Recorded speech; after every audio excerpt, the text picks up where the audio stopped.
인생에서 무엇을 원하십니까? 여러분이 원하는 것은 무엇입니까? 아마 여러분, 저는 큰 욕심 없습니다 라고 말하실 거예요. 네, 여러분 봐도 큰 욕심이 없으셔요. 큰일 안 생겼으면 좋겠어요. 그냥 무난하게 걱정 없이 삶을 살아가면 좋겠어요 라고 우리의 작은 소망을 아뢰게 됩니다. 하지만 2020년 시작하고 이제 한 달 채 지나가고 있는데요. 벌써 수술한 분도 계시고요. 아프셔서 교회 못 나오시는 분도 계셨고요. 태풍 피해 때문에 힘들었던 분도 계셨고요. 어머니 소천 때문에 슬픔을 당하시는 분도 계시고요. 여러 가지 사건, 사고가 나고 갑작스러운 전염병이 발병하기도 합니다. 이렇게 작고 소박한 소망인 아무 걱정 없이 삶을 살아갔으면 하는 이렇게 작은 소망조차 지켜주지 못하는 세상을 우리는 지금 살아가고 있습니다. 그렇지만 우리는 인생은 원래 그런 거야 하면서 우리 스스로를 위로하며 우리는 그렇게 견디며 삶을 살아갑니다. 오늘 요한복음이 들려주는 우리 예수님의 일화는 새로운 세상을 향한 소망을 우리에게 보여주고 있죠. 하루는 예수님이 길을 걸어가십니다. 그런데 세례 요한과 두 제자가 저 멀찍이 있었는데요. 세례 요한이 제자들에게 이렇게 말합니다. 저분이 하나님의 어린 양이야 라고 이렇게 말합니다. 두 제자가 예수님을 쫓아갑니다. 예수님께서 이렇게 보니까 누가 쫓아오거든요. 그 쫓아오는 그 두 사람을 향해서 예수님께서 이렇게 말하십니다. 너희는 무엇을 원하느냐 라고 말하십니다. 이 두 사람이 예수님 앞에 선생님은 어디에 머물고 계십니까? 우리가 선생님을 찾아서 선생님께 배우기를 원합니다. 이렇게 말을 합니다. 예수님이 그 두 사람에게 이렇게 말하죠. 와 보면 안다 라고 말합니다. 초청하시죠. 세 사람이 예수님이 거하는 곳으로 함께 갑니다. 그곳에서 예수님께서 그들에게 뭔가를 하셨어요. 왜 이걸 우리에게 좀 알려주면 참 좋겠는데. 그러고 난 다음에 때가 한 10시가 됐다 그러거든요. 10시가 오전이 아니고요. 당시 이 문화에서 10시라고 하면 오후 4시 정도 저녁쯤 되는 시간입니다. 저녁쯤 되는 시간에 당시 문화에서는 찾아왔던 사람을 집으로 돌려보내는 일이 없이 집 한 칸 방 한 칸 내놓아서 그 집에서 푹 쉬게 하는 것이 당시 문화였던 것을 보게 되면 아마 그날 밤새 예수님과 함께 이 두 사람이 대화를 나누었던 것 같습니다. 그 다음 날 보니 두 사람 중 하나는 안드레라고 하는 사람이었습니다. 안드레가 누굽니까? 베드로 사도의 형제였죠. 안드레가 자기 형제에게 막 쫓아갑니다. 밤새 무슨 일이 있었는지 모르겠는데 그 형제에게 쫓아가서 내가 메시아를 보았다라고 말합니다. 내가 그리스도를 만났다라고 그렇게 말을 하죠. 그 이튿날 빌립에게 똑같은 일이 벌어지는 그 사건을 우리가 보게 됩니다. 예수님은 베드로를 보자마자 뭐라고 말하십니까? 요한의 아들 시몬아라고 말하면서 그 이름을 게바라, 베드로라라는 새로운 이름을 주게 됩니다. 밤새 무슨 일이 있었기에 이 안드레는 그렇게 자기 사랑하는 형제에게 쫓아가서 자기가 구원자를 보았다, 메시아를 보았다 그렇게 말할까요? 참 궁금하지 않습니까? 예수님하고 이 두 사람이 무슨 대화가 있었길래 갑작스러운 이 삶의 변화를 겪었을까? 이 내용을 우리가 좀 알았으면 좋겠는데 분명히 이 둘 중에 하나가 아마 이 요한복음을 기록한 저자였던 것 같은데 왜 여기에 나온 내용을 우리에게 좀 알려주면 우리도 참 좋겠는데 라는 생각이 막 들지 않습니까? 궁금하시면 다음 장을 열어보세요 라고 하는 첫 인트로덕션의 서론의 이야기와 같습니다. 그날 밤 나누었던 이야기가 바로 이 요한복음 전체에 예수님께서 보여주시고자 하고 들려주시고자 하는 내용이라는 것이죠. 안드레는 그날 밤 예수님을 만나서 눈이 열립니다. 예수님을 믿는 더 큰 세상을 바라보는 눈이 열렸죠. 안드레가 보는 세상이 어떤 세상이었습니까? 우리가 가진 소박한 소망조차 지켜주지 못하는 그런 세상 아니었습니까? 그러나 안드레의 눈은 세상을 넘어 놀라운 소망을 보여주시는 그 예수님의 이 놀라운 소식을 듣고 깜짝 놀라고 기뻐하며 자기 형제를 향해서 달려가서 이 형제에게 소식을 전해줍니다. 이 똑같은 사건이 빌립에게도 일어나죠. 그 다음날 빌립을 예수님이 만나고 예수님이 빌립에게 나를 쫓아오라 라고 말하시면서 분명히 복음을 들려주셨을 것입니다. 빌립도 그 복음을 듣고 너무나 기뻐서 좋아서 아마도 가장 자기가 아꼈던 나다나엘을 찾아가게 되죠. 나다나엘에게 뭐라고 말합니까? 모세가 율법에 기록하였고 모든 선지자가 기록한 그 일을 내가 만났다. 내가 메시아를 만났다 라고 말하면서 나다나엘에게 전하는데 나다나엘이 뭐라고 말합니까? 나사렛에서 무슨 선한 게 날 것이냐 라고 말할 때 뭐라고 말합니까? 와서 보라 라고 초청을 하죠. 이렇게 와서 보라 하면서 예수께로 데려갑니다. 안드레와 베드로, 빌립과 나다나엘 이 모두는 예수님을 만나서 눈이 열려 더 큰 세상을 바라보는 신앙의 사람이 되었습니다. 이 사람들이 더 큰 신앙의 세상을 보았던 그 이야기의 첫 번째 이야기가 바로 가나 혼인잔치의 이야기인데요. 이 혼인잔치에 어떤 일이 있었습니까? 사람들이 참석해서 포도주를 마시며 흥에 취하고 기쁨과 즐거움이 넘치는 잔치였습니다. 그런데 우리가 이야기를 기억해 보면 어떤 일이 벌어집니까? 그 잔치에 포도주가 떨어지는, 정말 생각도 하기 싫은 그런 일이 벌어집니다. 우리는 좀 떨어지면 다른 거 하면 되겠지라는 좀 안이한 생각을 가지고는 있는데요. 당시 문화권에서 잔치에 포도주가 떨어졌다라는 것은 그 동네, 온 동네, 저 멀리까지 소문날 일이었습니다. 야, 저 집에 잔치 벌렸는데 포도주가 세상에 떨어졌대. 어떻게 그런 수치스러운 일이 벌어질 수 있을까? 아마 대대로 그 집안은 그런 수치가 소문에 소문을 이어질 그런 엄청난 사건이 바로 포도주가 떨어진 사건이었습니다. 그러니 얼마나 수치스러운 일과 당황스러운 일이 있었겠습니까? 참석했던 손님들도 얼마나 실망을 했겠을까요? 흥이 다 깨지고 기쁨이 다 사라져버리는 그런 상황입니다. 이 이야기의 첫 부분은 우리가 삶을 살아가는 세상을 극적으로 보여준다고 할 수 있죠. 더 이상 이 세상은 우리를 즐겁게 해줄 포도주가 남아있지 않습니다. 포도주가 떨어진 혼인잔치와 같은 세상을 우리는 지금 살아가고 있죠. 문제를 해결하려고 합니다. 어떻게 문제를 해결할 수 있을까요? 조금 남아있는 포도주에 물을 더 붓는 그런 방법밖에 없지 않습니까? 그러면서 우리는 여전히 포도주를 마시고 있다 하고 우리를 위로하고 괜찮다 하고 삶을 살아가는 것, 그거 말고는 우리의 삶을 살아가는 그런 어떤 해결하는 방법이 없습니다. 하지만 결국은 포도주는 떨어질 것이고 기쁨은 완전히 사라질 것을 우리는 다 알고 있습니다. 이런 불편한 진실 앞에 서 있죠. 죽음이 우리 앞에 있다라는 불편한 진실을 우리는 다 알고 있습니다. 하지만 우리는 모두 이것은 내 앞에 닥쳐진 일이 아님을 거부하고 보고 싶어 하지 않죠. 갑자기 물을 더 붓기 시작하고 설탕도 막 부어놓고 포도주 색깔에 색소도 막 부어 넣으면서 새로운 발견을 했다고, 세상이 새로워졌다라고, 막 세상이 발전했다라고 그렇게 말을 합니다. 그러나 우리는 여전히 압니다. 포도주는 다 떨어져 있다라는 불편한 진실은 여전히 우리 앞에 있다라는 것을 우리는 알고 있죠. 이렇게 포도주가 떨어져 있는 혼인 잔치집에 예수님이 오셨습니다.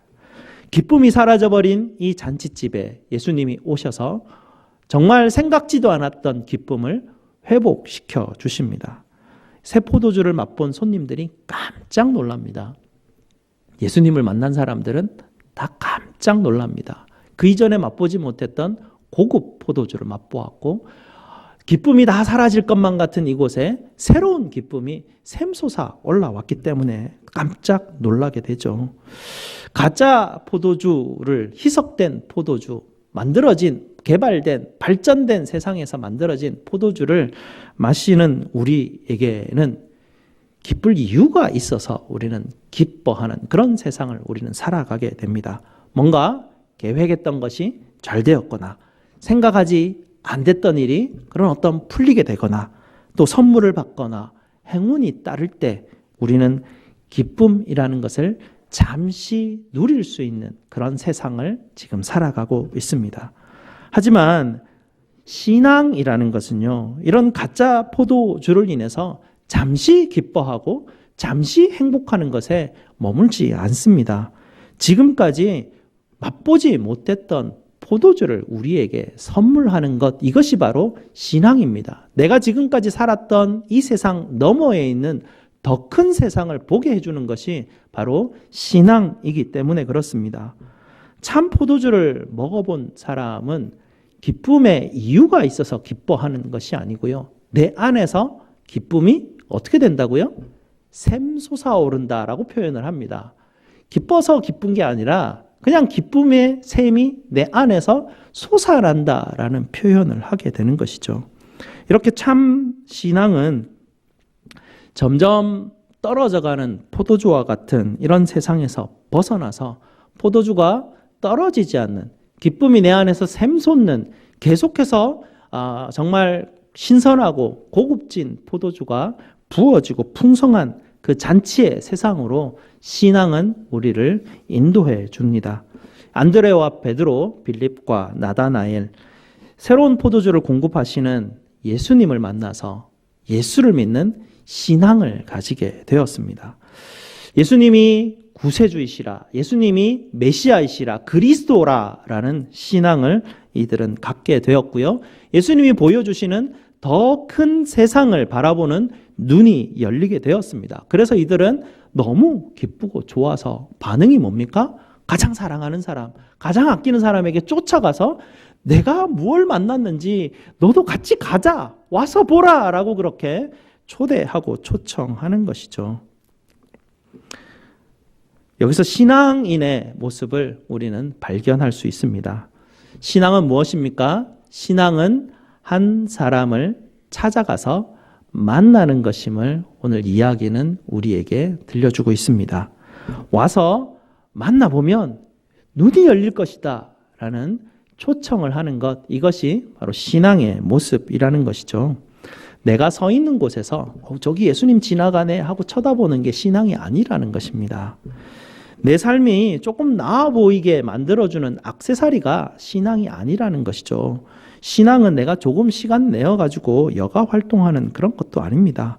신앙은 나의 신앙의 대상을 찾아가서 만나서 그분이 내 눈을 뜨게 해주시는 그곳까지, 더 큰 세상을 바라보는 것까지 이르게 되는 것, 그것이 바로 신앙인의 모습이죠. 그래서 우리는 말씀을 통해서 주님이 들려주시는 말씀에 귀를 기울이고 예수님이 누구신지 배워가야만 합니다. 예수님을 배워가는 데 있어서 우리가 먼저 주의해야 될 것이 있습니다. 무엇이냐면 나도 우리도 엠마오로 가는 두 제자처럼 예수님이 내 앞에 바로 앞에 나타나셔서 예수님이 말씀하는데도 불구하고 나는 예수님이 누군지도 모르는, 지금까지 3년 동안 봐왔는데도 불구하고 예수님이 아직도 눈에 보이지 않는 그런 두 제자와 같은 사람이다라는 것을 깨달아야 합니다. 내가 예수님을 바라볼 수 없고 알지 못하는 사람이라는 자각이 있을 때야만 예수님을 찾아가서 예수님을 만날 수 있는 간절함이 생기게 되고, 예수님이 보여주시고 가르칠 때마다 예수님이 이런 분이셨구나, 예수님이 이런 분이셨구나 라는 것을 깨달아 알게 되고 주님께서 내 눈을 열게 하시는 그 길을 찾아갈 수 있다는 것이죠. 오히려 예수를 믿지 않고 교회 처음 오는 사람이 훨씬 더 유익이 많습니다. 예수님을 3년 동안 보았던 편견이 없습니다. 예수님을 내가 알고 있다라는 선지식도 없죠. 그저 예수님을 만나는 것 그대로 내가 그분이 누군지를 배우기 때문에 처음 교회 나오는 사람이 오히려 예수님 만나고 예수님이 누군가를 듣기에 훨씬 더 적합할 수 있습니다. 거꾸로 생각해 보면 저 같은 사람이 예수님을 알아가기 제일 어려운 사람 중에 하나입니다. 내가 예수님 안다라고 난 생각하거든요. 제가 예수님 많이 배웠다고 생각하고 맨날 설교하고 맨날 여러분들 앞에 성경 제일 많이 아는 척하고 예수님 제일 많이 만난 척하기 때문에 어떤 면에서 보면 예수님이 내 앞에 와서 정말 말씀하실 때 내가 그 말씀 알아들을 수 있을까라는 두려움도 있습니다. 예수님을 찾아가서 늘 만나고 늘 새롭게 내게 말씀하시는 그 예수님을 배워나가야 합니다. 그럴 때 하나님은 예수님을 통하여서 하나님이 사랑이시라라는 하나님의 놀라운 말씀을 우리에게 깨닫게 하시고 전해 주십니다. 이 사랑의 나라로 예수님은 우리를 초청하시죠. 와서 보라 라고 말하십니다. 너희는 와서 이 사랑을 만나보고 이 사랑에 참여하라라고 우리를 초대하시죠. 우리 주님께서 비추시는 찬란한 그 사랑의 빛 광채 가운데 우리를 놓아주시고 우리에게 그 빛을 비춰주시면서 우리 안에 불안하고 파괴적인 우리 자아를 주님께서 오셔서 버리도록 치유하고 고치시도록 하나님께서 우리를 도와주시도록 우리를 초청하십니다. 그러고 보면 복음은 포도주가 다 떨어진 세상에 우리에게 주는 너무나 단순한 해결책을 주시는 것만 같습니다. 해결책이 무엇입니까? 와서 이 한 사람의 초청을 받아들여서 와서 이 한 사람 만나보라라는 것입니다.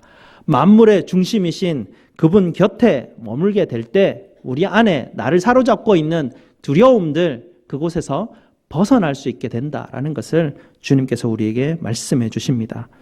우리 주님께서 오늘도 여전히 우리에게 물으십니다. 여러분은 무엇을 원하십니까? 예수님께서 여러분에게 또 말씀하십니다. 와서 보라. 예수님이 다른 성경에 또 예수님의 친구인 그런 제자들에게 또 예수님께서 주셨던 말씀도 있죠. 깊은 데로 나가라. 그물을 내려라. 라고 이렇게 말하십니다. 우리는 내가 실패했던 곳으로 돌아가야 됩니다. 깊은 데로 나가라. 뭡니까? 내가 밤새도록 고기를 하나도 잡지 못한 그곳으로 가야 되는 것이죠. 내 현재 상황이 어디 있는지 알아라는 얘기입니다. 나는 포도주가 다 떨어져 버린 이런 흥이 다 깨져버린 기쁨이 사라져버린 그런 잔치 같은 그런 세상 가운데 내가 던져져 있다라는 것을 깨달으라라는 것이죠. 그리고 네가 가지고 있는 그 그물을 그 깊은 데 다 집어 던지고 내려라라고 말합니다. 네가 가지고 있는 고집도 내려놓고 두려움도 내려놓고 네 욕심도 내려놓고 네 문제도 내려놓고 네 분노함도 다 내려놓으라는 것이죠. 그럴 때 그 깊은 곳 내가 다 잃어버리고 없는 것 같은 그곳에서 하나님께서 우리에게 선물을 건져내게 하십니다. 우리 하나님께서 우리에게 주시는 선물이 무엇입니까? 사랑입니다. 하나님은 사랑이시라.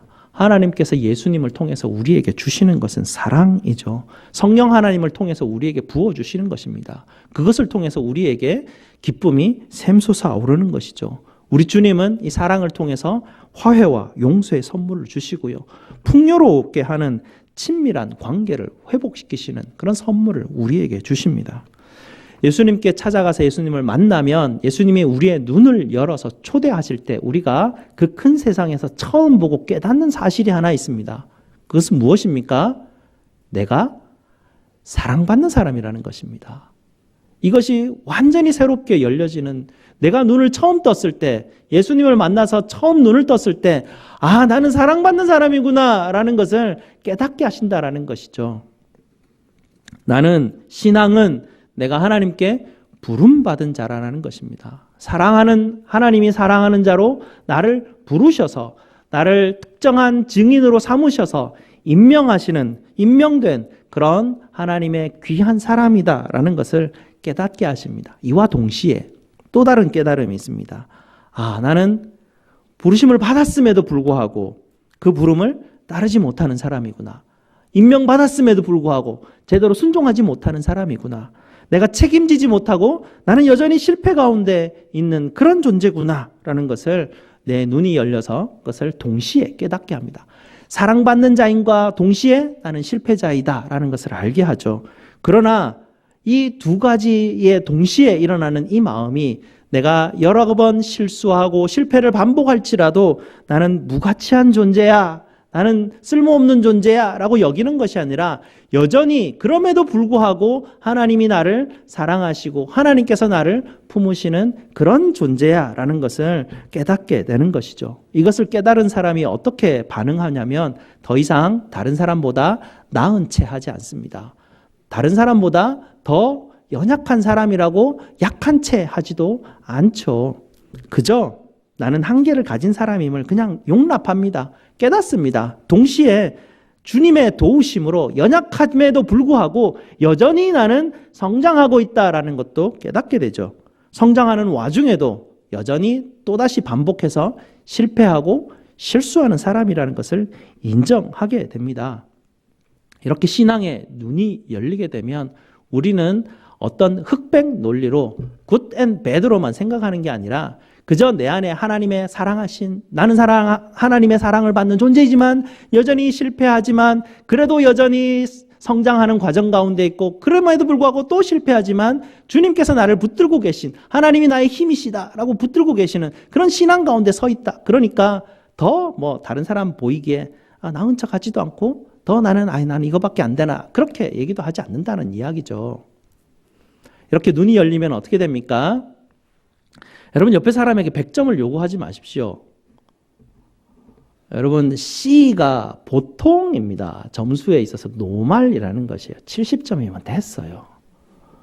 90점 너무 많아요. 80점도 되게 잘하는 거예요. 세상에 80% 안에 들어가는 것, 상위 20%권 안에 들어가는 것 엄청난 일이에요. 근데 우리는요. 옆에 사람이 뭔가 10개 하다가 1개 실수하면 팍 째려보죠. 그러면 목소리가 탁 날카로워집니다. 100점을 우리가 요구하기 때문에 그래요. 아니에요. 우리는 맨날 실패하는 사람입니다. 하나님 앞에 늘 우리는 연약한 존재이죠. 다 그래요. 하지만 하나님이 나를 사랑한다라고 말씀하시니까 내가 신앙을 가지고 예수를 만나고 보니까 나 같은 자도 하나님이 나를 사랑하시는구나라는 것을 깨닫게 되는 것이죠. 그렇게 나를 용납하시는 그 하나님을 만났을 때 나만 용납할 뿐만 아니라 내 옆에 있는 연약한 사람도 함께 용납하는 것입니다. 그 사람의 인생의 역사를 내가 다 알지 못하지 않습니까? 저 사람의 모양이 그렇게 생겨먹은 걸 어떡합니까? 저 사람이 저런 역사를 가지고 저런 상처를 받고 저렇게 뭐가 나 있는 걸 그걸 뭘 어떻게 해요?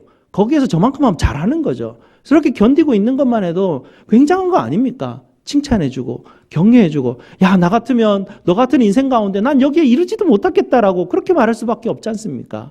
야, 내가 같으면 정말 그렇게 못했을 거야 라고 우리 서로 격려할 수 있는 것, 그것이 바로 신앙의 눈을 뜬 사람들이 가야 될 길이 아니겠습니까? 예수님의 초청으로 예수님을 만나는 방법이 두 가지가 있는데요. 말씀과 기도라고 하죠. 다 기초입니다. 우리가 신앙을 가졌을 때 다 하는 기초들이에요. 제가 지난주부터 계속해서 신앙, 믿음, 신앙이는 뭔가 이 기초들에 대해서 여러분하고 지금 말씀을 나누고 있는데요. 우리가 날마다 예수님을 만나는 것이죠. 일주일에 한번 지나가는 예수님 봐라라고 한다고 그게 신앙인이 되지 않습니다. 종교인 정도 되는 것이죠. 신앙은 날마다 주님 찾아가 만나는 사람입니다. 여러분 삶 가운데 사람들에게 무시당할 때 어떻게 합니까? 주님께 나아가서 기도하죠. 기도하면 주님 저 사람이 나를 무시해요 라고 말하면 주님 뭐라고 말하실까요? 야, 아니야, 너 얼마나 사랑스러운데, 아니야, 저 사람이 널 잘못 아는 거야, 저 사람의 거짓말에 속지 마 라고 주님은 내 생각을 바꾸어 주시고 힘을 주시죠. 사람으로 인해서 실망하고 상심했을 때 어떻게 합니까? 기도해야죠. 기도하면 어떻게 합니까? 예수님 나에게 뭐라고 격려하십니까? 사람한테 뭘 그래 기대를 해. 사람 다 연약한 존재잖아. 내가 있잖아. 내가 네 곁에 있잖아. 나만 봐. 사람 기대하지 마 라고 격려해 주지 않겠어요? 예수님이 내 생각을 바꿔주십니다. 생각대로 일이 되지 않을 때 주님께 찾아가서 또 기도하지 않습니까? 그러면 주님이 뭐라고 하십니까? 무슨 욕심이 그렇게 많니? 내가 네한테 부어준 것 한번 계산해봐. 얼마나 많은지. 하나님의 은혜가 얼마나 많은지 너 생각을 한번 해봐봐 하고 주님께서 다시 내 생각을 바꾸어 주시고 내가 너무 기대가 많았구나. 내가 너무 욕심이 많았구나 라는 걸 알게 하시죠. 내가 하는 일에 늘 부족하고 늘 자신이 없을 때 주님 앞에 나아가서 하나님께 기도하면 주님 어떻게 응답해 주십니까? 욕심 부리지 마. 네 할 수 있는 만큼 하는 거지. 그만큼 하면 됐어. 너 연약하고 너 부족한 거 내가 다 알지 않냐. 내가 괜찮다는데 사람들이 너에게 점수를 얼마 주건 사람들이 너를 어떻게 판단하건 그게 무슨 상관이냐. 괜찮아. 마음 휘둘리지 마. 내가 너를 붙들고 있어. 우리가 하나님 앞에 나아가서 막 기도할 때 기도 가운데서 하나님이 내게 하시는 일이 뭡니까? 예수님이 내 생각을 자꾸 바꿔주시는 거예요.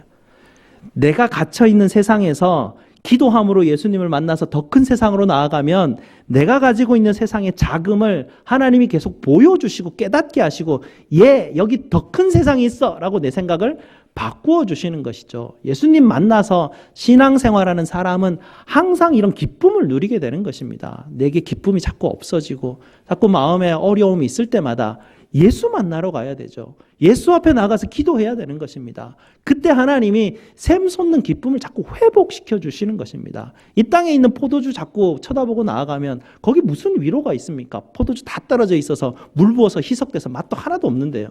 진짜 포도주를 공급하시는 예수님께 나아가면 주님이 그 기쁨을 회복시켜 주십니다.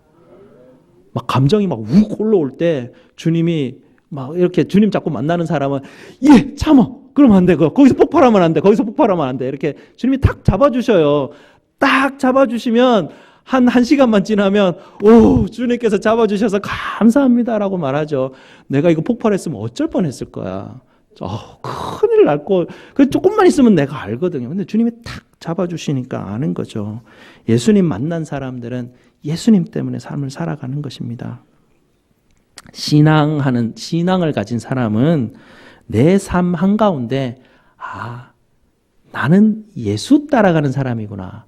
내가 따라가야 될 예수님은 저분이구나 하고 그 마음 가운데 예수 모시고 살아가는 사람이 신앙이 있는 사람입니다. 예수를 믿는 사람이라는 것이죠. 그러니 신앙이 있는 사람은 옛 생활, 내 고집대로 삶을 살아가는 것을 철저하게 배격하게 됩니다. 그리고 내 삶의 상황에서 예수님이 보여주시는 그 길에 자꾸 눈을 열어서 보려고 합니다. 그러니까 내 세상에 이렇게 자꾸 움츠려들어가지고 여기에 이렇게 매여 있으려고 하지 않고 자꾸 새로운 길을 보여주시는 예수를 바라보는 그것이 바로 신앙생활입니다. 그러니 우리 삶 가운데 내가 하는 행동 가운데 내가 이렇게 말했는데 예수님 보시면 뭐라고 하실까라고 자꾸 나를 살피게 되는 것이죠. 제가 완벽주의자 아닙니까? 제가 굉장히 예민한 사람 아닙니까? 제가 뭘 이렇게 보면 저거 빨리 해야 되는데 하고 마음이 막 불안해지는 사람이에요. 그리고 막 그래 자꾸 뭔가 이렇게 시키고 이렇게 시키면 뭔가 이렇게 다 완벽하게 다 이렇게 해결이 돼야 마음에 평안함이 있는 그런 어떤 종류의 사람이었어요. 지금도 그런지는 모르겠는데 그래서 문제는 뭐냐면요. 주님의 말씀은 자꾸 알겠고 막 깨달아 주시는 것도 있으니까 그래 70점이면 됐지 저 정도면 됐어 괜찮아 이렇게 하는데 아직 마음이 안 받아들일 준비가 안 되니까 이 얼굴에 막 드러나잖아요. 이런 게 이렇게 말은 괜찮다 하는데 얼굴은 막 이렇게 보면 제가 그래서 예수님이 아직까지 나의 이런 모습을 보면 아니 아직도 멀었구나라는 그런 생각을 가끔 하게 됩니다. 그래서 내 얼굴에 나타나는 인상은 뭘까? 이런 게 이렇게 늘 이렇게 한번 저를 돌아보게 돼요. 말을 하면서도 정말 이 말과 내 마음에서 드러나는 게 내 얼굴에 정말 온전히 다 드러나게 되는가? 하나님 그렇게 좀 나를 인도하시옵소서. 이런 기도 제목들을 가지고 주님 만나면서 기도하게 됩니다. 지치고 힘들었을 때 여러분들 기쁨이 다 떨어져서 더 이상 감사가 없을 때 와서 보라 하는 예수님께 나아가서 예수님 만나시기 바랍니다. 그곳에 기쁨이 있습니다. 신앙은 처음에는 네가 뭘 원하느냐 예수님께서 말씀하실 때 내 원하는 것을 하나님 앞에 간구하지만 와서 보라 하고 나서 그것을 보고 나면 내가 메시아를 보았다라고 딴 곳에 내 원하는 것이 완전히 바뀌어버립니다. 그게 기도 가운데 일어나는 역사들이거든요. 내가 막 기도할 때 하나님이 내 생각을 바꾸어 주셔서 정말 내가 뭘 원하는지를 알게 하셔요. 그리고 그걸 향해서 기도하고 간구하게 하시는 그 일들로 나아가게 되죠. 그러니 그 이전에 맛보지 못했던 기쁨을 맛보는 것, 그것이 바로 신앙생활입니다. 날마다 나를 사랑하시는 주님께 나아가서 주님 만나시고 우리의 눈을 열어서 더 큰 세상을 보여주시고 새로운 포도주를 맛보는 그런 세상 가운데 주님 부어주시는 선물 풍성히 누리는 저와 여러분 되시기를 주님의 이름으로 축복드립니다. 기도하겠습니다.